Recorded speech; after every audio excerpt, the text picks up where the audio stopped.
Nah, begitu kemudian ada panggilan Gus ya kepada sekelompok orang, maka kemudian proses demokratisasi menjadi agak sulit dilaksanakan. Pemanggilan kata-kata Gus itu tadi memberikan legitimasi setidak-tidaknya di dalam konteks budaya bahwa seseorang yang dipanggil Gus itu mempunyai posisi lebih tinggi daripada lainnya. Jadi proses refeodalisasi justru berlangsung di tengah-tengah proses modernisasi sekarang ini.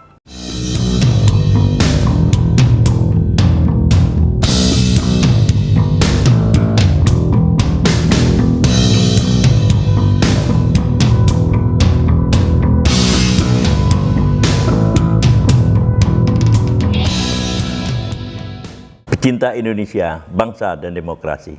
Ada satu hal yang menarik dari status Ahmad Munjid. Bunyinya, bersemangat demokrasi dan lain-lain, Soekarno, Hatta, dan kawan-kawan pakai kata bung supaya setara. Tak sektarian, elit rakyat tak berjarak. Sekarang sudah ada kata Gus, Mas, Tuanku dipopulerkan. Refeodalisasi ini adalah status dari Ahmad Munjid, seorang dosen dari Universitas Gadjah Mada, UGM, Yogyakarta. Saya kira apa yang disampaikan oleh Ahmad Munjid di dalam status tanggal 10 September 2023 ini menjadi sangat penting. Secara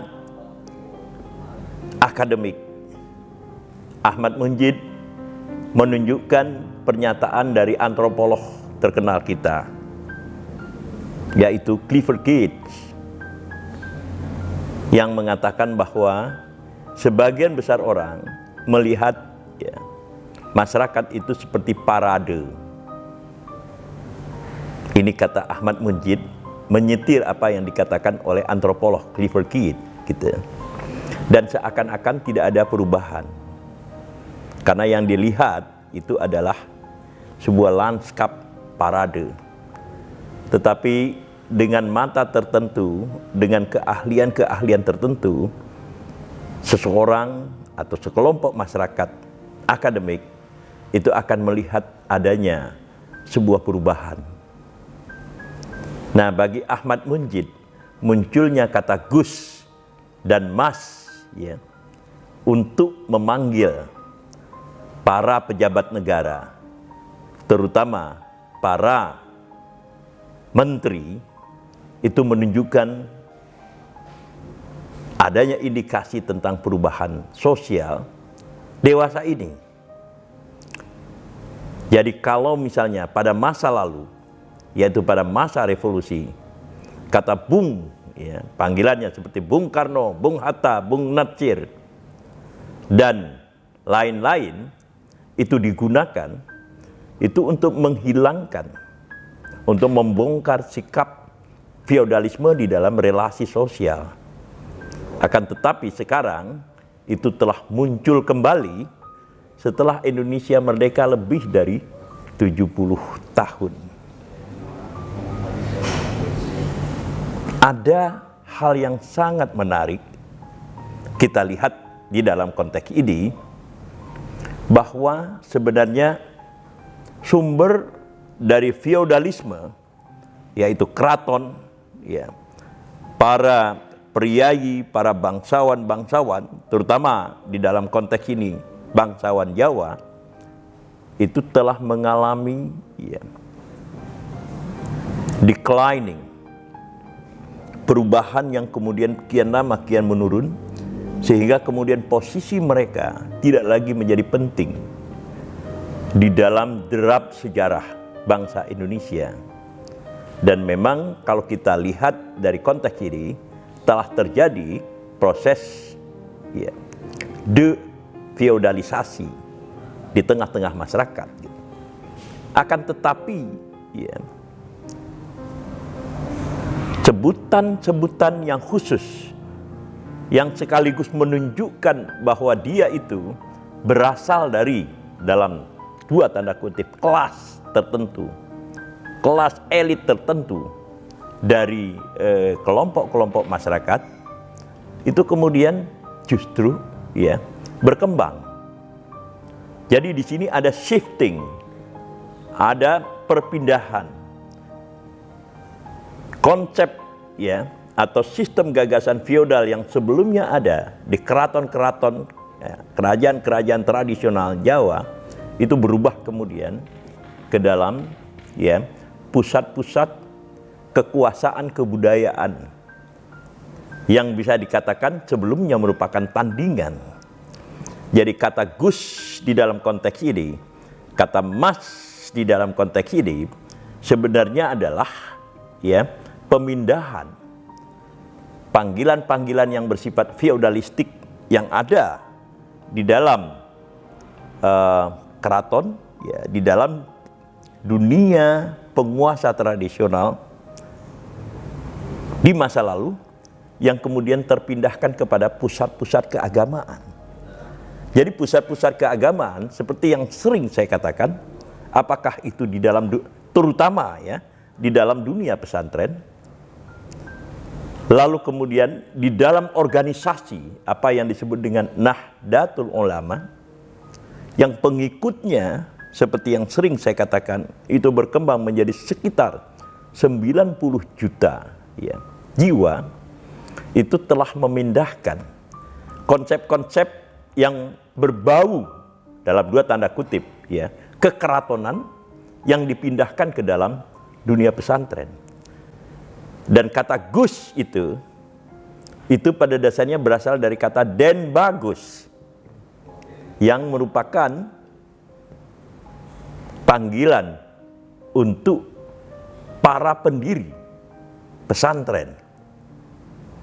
Maka kemudian para anak-anak kiai itu kemudian disebut sebagai Gus atau dipanggil Gus. Ada yang memanggil Gus Imin, Gus Saifullah Yusuf, Gus Hamid, Abdul Hamid, ya, seorang anak kiai dari Lamongan, Gus Khalid, dan seterusnya. Lalu kemudian Gus-Gus ini yang kemudian menjadi menteri pun kemudian dipanggil Gus Menteri. Ada lagi yang dipanggil dengan Mas Menteri. Jadi proses refeodalisasi justru berlangsung di tengah-tengah proses modernisasi sekarang ini. Yang paling menarik ya, sumber dari ya panggilan-panggilan yang bersifat ya yang sekaligus menggambarkan ada hierarki ya. Hubungan-hubungan manusia di sini. Orang yang dipanggil Gus atau kelompok yang dipanggil Gus itu kemudian secara spiritual itu dianggap lebih tinggi daripada yang memanggil. Maka dipanggillah misalnya Gus Dur, Gus Salah, dan seterusnya. Itu sebenarnya adalah sebuah proses refeudalisasi yang sebelumnya ada di dalam dunia keraton, tetapi kemudian dikembangkan di dalam dunia pesantren. Dan karena kemudian masa ya pengaruh NU kian lama kian membesar, maka proses sosialisasi kata Gus itu sendiri telah menjadi sebuah panggilan nasional. Sampai kemudian ada ya sebagian anak-anak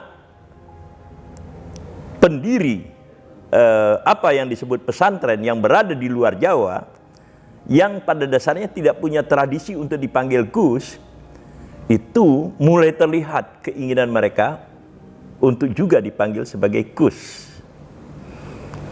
Nah, begitu kemudian ada panggilan Gus ya kepada sekelompok orang, selapisan orang, maka kemudian proses demokratisasi menjadi agak sulit dilaksanakan. Kendati pun secara teoritis ya demokrasi itu mengajarkan kesetaraan, tetapi dengan pemanggilan kata-kata Gus itu tadi memberikan legitimasi setidak-tidaknya di dalam konteks budaya bahwa seseorang yang dipanggil Gus itu mempunyai posisi lebih tinggi daripada lainnya. Inilah menurut saya kritik yang paling tajam yang dilakukan oleh Ahmad Munjid, seorang dosen dari Universitas Gadjah Mada, Yogyakarta, yang saya kira justru dia berasal dari kaum Nahdliyin juga. Jadi ini boleh kita katakan sebagai sebuah otokritik yang kemudian harus juga kita sambut walaupun tetap dengan sikap yang kritis. Pecinta Indonesia, bangsa dan demokrasi, dengan munculnya panggilan-panggilan yang semacam itu, sebenarnya sekali lagi dalam konteks kultural, ternyata proses demokratisasi masih harus dilaksanakan dan dijalankan secara lebih menyeluruh.